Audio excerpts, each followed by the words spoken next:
the news, Lebanon Information Minister Kordahi steps down to resolve Saudi Arabia dispute.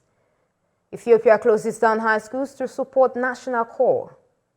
Michael Carrick announces departure from Manchester United. Details coming up shortly.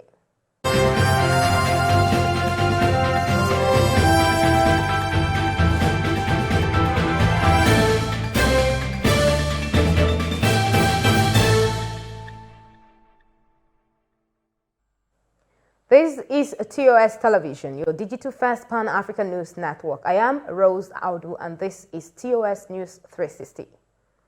Lebanon Minister of Information George Kordahi, who stressed criticism of the Saudi-led military campaign in Yemen against the Houthi rebels, sparked a diplomatic crisis, has announced his resignation as Lebanon tries to resolve the week-long row.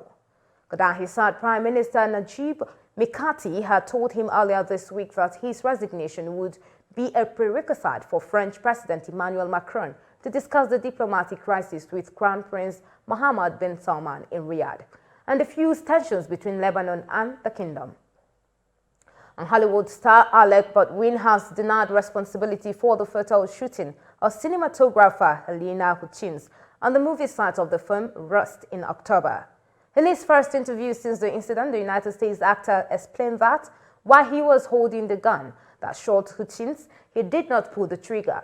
The 63-year-old said he would never point a gun at anyone and pull a trigger at them, and reiterated that he was told the gun was safe by crew members in charge of weapons on the set.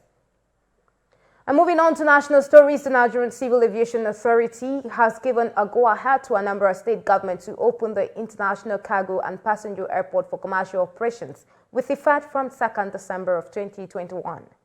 In a letter dated 1st December 2021 addressed to Governor Willie Obiano of Anambra State, the Aviation Authority said it has received security clearance from relevant security agencies for the opening.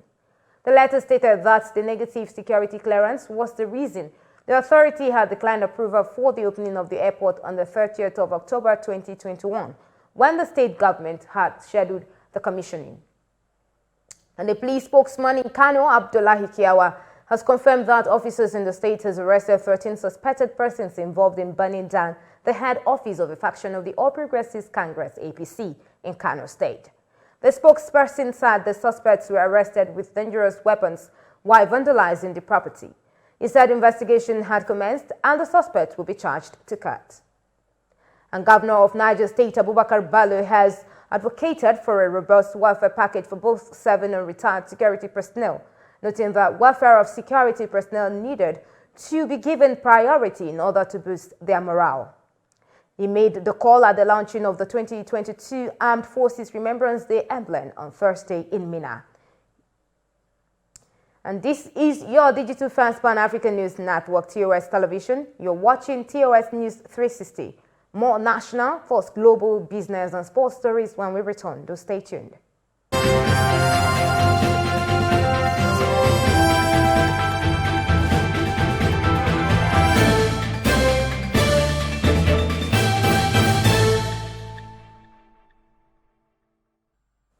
Welcome back.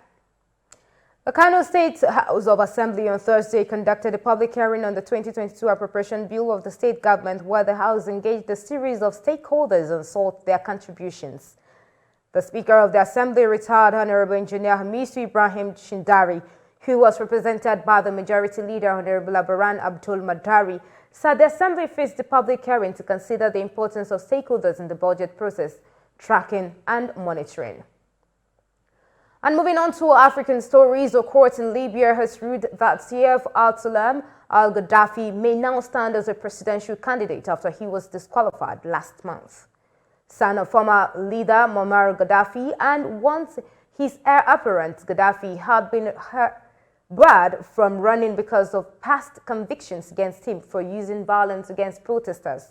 A court in the southern province of Sabra finally ruled in his favor, having failed to convene for almost a week after the building was surrounded by armed men who stopped judges from entering. The Ethiopian government has closed down secondary schools across the country to help support the ongoing national call amid military operations against the rebel forces. The Ethiopian Ministry of Education announced that all secondary schools throughout the East African country will be closed for a week period to help in harvesting plantations of those who are on the front line in the fight against the rebel fighters. And on business, investors from the United Arab Emirates have pledged $2 billion worth of investments into the Nigerian mining sector as the aftermath of the Africa United Arab Emirates Trade and Investment Forum.